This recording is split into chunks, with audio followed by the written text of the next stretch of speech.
Seja bem-vindo ao nosso podcast Propostas de Deus. Se chegamos ao lamento. O livro de lamento. É bom lamentar? Dependendo. Tem seu lugar, né? Tem seu lugar. Lamber as feridas. Lamber as feridas tem seu lugar. É um livro que... Esse livro é normalmente evitado pelas pessoas. Eu mesmo só li esse livro quando eu estava lendo a Bíblia toda. Não, o pessoal gosta muito do versículo que fala das misericórdias do Senhor se renovam a cada manhã. É só isso que se lê desse livro. Esse livro, essa é bem citada, essa parte. Bem citada. Mas não é um livro longo, é um livro curto. É um livro curto, não muito divertido.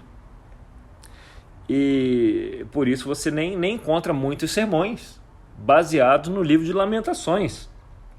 Não é um hit da Bíblia, né? É meio pesadão. Estamos aqui no período babilônio, né? Entre os profetas do período babilônio. A tradição diz que o autor é quem? Jeremias. Jeremias. Embora os acadêmicos não gostem muito dessa autoria ser dita a Jeremias, não é? Esse material aqui foi tirado do podcast do Bema, que por sua vez tirou dos capítulos 9.2 a 9.6 do Robcast, do podcast do Rob Bell. Se tiver mais interesse e puder ouvir em inglês, provavelmente você não vai estar me ouvindo. Se puder ouvir em inglês, você vai estar ouvindo o original, mas fica aqui o apontamento, né, da fonte. São duas vozes aqui no livro de Lamentações, assim como em Cânticos, né? Aqui em Cânticos você tem o noivo, a noiva, né? Aqui você tem o narrador e uma mulher que representa Judá. Então, vamos começar. Vamos começar a lamentar lá em Lamentações 1, que começa com a voz do narrador. E ele está lamentando porque Jerusalém foi destruída, né? Estamos no período babilônio, Babilônia já destruiu Jerusalém. Então, temos um monte de motivos para lamentar aqui. Como é que começamos? Como está deserta a cidade, antes tão cheia de gente, como se parece com uma viúva, a que antes era grandiosa entre as nações, a que era a princesa das províncias, agora tornou-se uma escrava. Chora amargamente à noite, as lágrimas rolam por seu rosto, de todos os seus amantes nenhum a consola. Todos os amigos a traíram, tornaram-se seus inimigos. Em aflição e sob trabalhos forçados, Judá foi levado ao exílio. Vive entre as nações sem encontrar repouso. Todos os que a perseguiram a capturaram em meio ao seu desespero. Os caminhos para Sião pranteiam, porque ninguém comparece às suas festas fixas. Todas as suas portas estão desertas. Seus sacerdotes gemem, suas moças se entristecem e elas se encontram em angústia profunda. E é encorajador? Demais. Fico aqui, eu leio isso e já penso, nossa, como meu dia vai ser bom. Não é? É uma voz que conduz o livro, né? Ela é pesada, ela é triste. Lá pelo fim do verso 9, a voz muda um pouquinho. Que diz assim, Lamentações 1:9 diz... Olha... Estamos sincronizados, hein? Olha, Senhor, para minha aflição, pois o inimigo triunfou. E depois no 11 se repete, todo o seu povo se lamenta, enquanto vai em busca de pão. E para sobreviverem, trocam os tesouros por comida. Olha, Senhor, considera, pois tenho sido desprezada. Está vendo a voz aqui? Olha, Senhor, considera, pois tenho sido desprezada, como uma mulher que representa Judá. Alguém está narrando, né, o sofrimento dela e de repente ela entra em cena, né? Ela é citada, né? Cita a voz dela, exato, como sendo ela falando. Já no capítulo 2, essa voz aparece um pouco mais. E a situação continua absurdamente triste, né? O que diz lá no 2:20? Olha, Senhor, e considera, a quem o Senhor tratou dessa maneira? Deverão as mulheres comer os próprios filhos, as crianças de quem elas cuidaram? Deverão os profetas e os sacerdotes ser assassinados no santuário do Senhor? Jovens e velhos espalham-se em meio ao pó das ruas. Meus jovens e minhas virgens caíram mortos à espada. Tu os sacrificaste no dia da tua ira, tu os mataste sem piedade. Como se faz convocação para um dia de festa, convocaste contra mim terrores por todos os lados. No dia da ira do Senhor, ninguém escapou, nem sobreviveu. Aqueles dos quais eu cuidava e os quais eu fiz crescer, o meu inimigo destruiu. Então você vê a voz perguntando a Deus, né, ao Senhor. Ela está questionando isso, né? Caramba, deverão os profetas e os sacerdotes serem assassinados no santuário? Deverão as mães comerem seus próprios filhos? Está perguntando, pô, tá certo isso? Tem algo bizarro aqui, né? As mães? Nossa, será que essa ideia aparece antes? Em algum lugar? Ou Jeremias tirou isso da cachola? Deu alguma ideia? Eu lembro de alguns cercos que teve, mas não sei se isso já aconteceu. Eu lembro de Abacuque, né? Vou dar uma dica. Começa com D, termina com Deuteronômio. Ah, sim. Êxodo. Não, brincadeira. 28.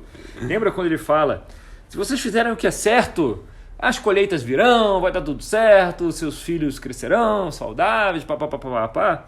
E aí tem uma outra parte que ele fala: mas se vocês não seguirem minhas leis, Esquecerem os meus caminhos, aí vai acontecer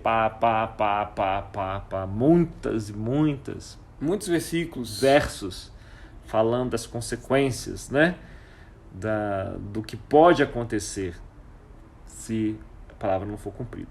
E entre essas coisas, tem umas coisas bem horríveis que agora estão acontecendo. Então, em Lamentações, o autor faz esse flashback, né? Ele aponta para trás, até Deuteronômio 28, e fala: sabe aquilo que o Senhor disse que ia acontecer? Pois é, está rolando. Está rolando. Nós não ouvimos avisos e agora está acontecendo, mas veja, é certo isso? É certo os sacerdotes serem mortos assim, as mães comerem seus filhos? É certo isso? Em Lamentações ele está trazendo isso, colocando isso diante de Yahvé. E é interessante, aqui também, esse livro comunica outra coisa, né? Que a Bíblia abre espaço para esse tipo de dor, esse tipo de sentimento. A gente havia falado isso quando abordamos os Salmos, né? Sim. Salmos imprecatórios. Salmo 109. 109, falamos disso. E a Bíblia, os espaços na Bíblia são muito valiosos, né? A Bíblia não perde tempo andando em círculo. Não existe isso nas Escrituras. Essa página, o terreno é caro. Se a Bíblia fosse uma cidade aqui, a Bíblia é terreno nobre, né? Entre os livros escritos no mundo. Cada espaço nas páginas aqui é muito valioso. E aqui, o que a Bíblia está ensinando, né? Aqui, o autor de Lamentações, ele é canonizado e trazido aqui porque ele mostra também, ele ensina como se conectar com Deus em qualquer momento, em qualquer fase. Pode ser a fase mais terrível, né, que se possa estar passando. Nas Escrituras, ela não pede que você colhe um sorriso no rosto em qualquer ocasião, independente do que está se passando na sua vida ou dentro de você. Há espaço para o sofrimento, né, para o lamento. O livro de Lamentações ensina isso. Há espaço para as lamentações, obviamente. Deus sabe que deve haver um lugar e um tempo para clamarmos a Deus, dialogando com aquele espaço escuro dentro de cada um, que eventualmente há dentro da vida de cada um, né? Alguns mais, outros menos, mas cada um tem esse espaço, ou está passando, ou já passou, ou vai passar. Se você nunca passou, não se preocupe. Talvez você esteja fazendo uma coisa errada. Provavelmente não, vai chegar. Vai chegar. E a gente tem que processar esse luto, essa tristeza. Se a gente não acha algo a fazer, se a gente não acha o que fazer, como trabalhar esses sentimentos, eles vão achar uma forma de aparecer. E se você não canalizar, não processar de uma forma saudável, eles vão sair destruindo. Eles vão sair de uma outra forma, né? Destruindo, é verdade. Destruindo o quê? Aí pode ser qualquer coisa, pode ser ato de destruição de fato, né? Já vi pessoas destruindo coisas, pode ser relacionamento, pode ser hábitos, né? Pode ser relacionamentos, pode ser pessoas à volta, pode ser a si mesmo. Então, há pessoas que não sobrevivem, literalmente, né? A expressão dessa dor. Então, Por outro lado, é comum que as igrejas não consigam criar um espaço saudável para processar esse tipo de sentimento. Muitos têm dificuldades, por exemplo, com as músicas cristãs. Culpado. Você se considera culpado disso? Porque é tudo tão... A grande maioria, não é tudo, não é verdade? Não vou ser justo, mas a grande maioria é tão positivo, né? Ou é tão apontando para as qualidades incríveis, inefáveis do Senhor. Principalmente né? o mais mainstream aí. Principalmente que fazem mais sucesso, né? Que falam de redenção o tempo todo, de vitória, né? Perdão, redenção, vitória. E tudo bem que a gente vai ser perdoado, é legal isso, mas não ajuda a gente a conectar com a dor que está lá dentro, né? Que está associada ao sofrimento. Então, muitos se sentem culpados por isso, porque se sentem atraídos para músicas mais seculares. Sim. Que há muita coisa falando de depressão aí no mainstream secular, né? O secular ele consegue lidar com vários sentimentos. Muito sucesso. Muita coisa. E às vezes eles fazem um bom trabalho. Sim. Se conectando com esses sentimentos, com essa dor. Então o pessoal ouve isso, fica até meio culpado. Caramba, mas eu não consigo me sentir tão conectado com músicas cristãs. Ora, bolas. A arte tem esse poder, não é?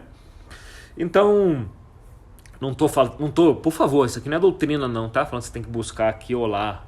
É só uma reflexão. Se você se conecta com Deus, tá tudo bem. Tá tudo bem, por favor, né? Mas é a arte que quando a gente se conecta, né, com ela, parece que a alma ela dá ela faz assim, que bom, até um aconchego, né? Sim. Parece que a arte te abraça ali. Olha, eu entendo o que você está passando. Você se sente acolhido, ouvido, entendido. Exato, acolhido, né? A música da Paz que faz mais sucesso é a tal da volta, né? Ela termina com esse volta, né? Mas ela passa por esse. Pode procurar. Vai pela ida, né? Da ida, né? Da dor da ida. Pode procurar aí no Spotify, né? Patrícia Duboc aí, volta. É disparado, né? É 10 vezes mais ouvido que todas as outras. Então, é isso que Lamentações tem esse espaço, né? Abre esse espaço para a alma relaxar. Né? E uma curiosidade é que Lamentações ela é baseada... É um acróstico, vai. Eu quero explicar isso de uma forma um português mais acessível, mas a palavra é acróstico. Ela é um acróstico. Pronto, falei. Acróstico. É isso que ela é. Porque cada verso é um acróstico, evidentemente, em hebraico, não em português. Sim. Então, no hebraico você vai perceber. Cada verso... Mas a palavra provavelmente deve ser muito semelhante, porque acróstico não é uma palavra fácil de dizer aqui. Deve ser do grego. O acróstico, com certeza, deve ser um radical grego. Com certeza deve ser terrível. É uma frase terrível, né? É uma frase terrível. É uma contradição em si mesmo. Então, mas voltando aqui, para de tergiversar, que é outra palavra linda. O acróstico, cada verso começa com uma letra e ela segue o alfabeto hebraico. Então começa com Aleph, depois Beit, depois Gimel, depois Dolet, e meu hebraico acaba aí, do alfabeto. Então no primeiro capítulo você tem 22 versos, um para cada letra. Já no segundo capítulo você tem 22 versos, um começando com cada letra. E no terceiro livro você tem 66 versos, 3 para cada letra. Aleph, Aleph, Aleph, depois 3 versos seguintes com Beit, Beit, Beit, e os 3 seguintes com Gimel, Gimel, Gimel, Dolet, Dolet, Dolet, e assim vai até a última letra do alfabeto hebraico. No quarto você volta aos 22 e no quinto e último capítulo aos 22 versos. De novo, né? Segue seguindo Aleph, Beit, Gimel, Dolet e aí por diante. Ou seja, o número é legal, né? Sim. E esses números parecem o quê? Parecem um quiasma. Parecem um quiasma, né? Parecem ser espelhados. 22, 22, 66, 22, 22. Parecem um quiasma. Né? E é um quiasma acróstico ou um acróstico quiasmático, né? Meio doente, não é? E no meio desse quiasma, vamos chegar até o meio do quiasma? Vamos chegar porque o livro a gente foi vendo, né? Tá ruim, tô lamentando, tô triste, é horrível, a situação é horrível, é triste. E é isso que a gente vai chegando no meio do quiasma. Vamos lá 3,19. O que diz aí? Lembro-me da minha aflição e do meu delírio, da minha amargura e do meu pesar. Lembro-me bem disso tudo, e a minha alma desfalece dentro de mim. Todavia, lembro-me também do que pode me dar esperança. Parece que tem algo aqui, né? Lembro-me do que pode dar o quê? Esperança. Primeira vez que essa palavra aparece. Então sigamos. Graças ao grande amor do Senhor é que não somos consumidos, pois as suas misericórdias são inesgotáveis. Se renovam para sempre, não é isso? Renovam-se a cada manhã, grande é a tua fidelidade. Digo a mim mesmo, a minha porção é o Senhor, portanto nele porei minha esperança. Esperança de novo. O Senhor é bom para com aqueles cuja esperança está nele, para com aqueles que o buscam. É bom esperar tranquilo pela salvação do Senhor. É bom que o homem suporte o jugo enquanto é jovem. Então, tudo que ouvimos até esse ponto é o quão horrível a situação é. E de repente você tem essa mudança de tom. É bom esperar na salvação do Senhor, né? De onde que veio isso? Saiu do nada, ele estava falando só de sofrimento e agora está achando aí algo de positivo, não é? Então sigamos. 28 ao 30. Leve-o sozinho e em silêncio, porque o Senhor o pôs sobre ele. Põe o seu rosto no pó, talvez ainda haja esperança.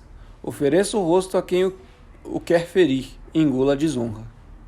Então, do nada, a gente tem um convite para parar um momento.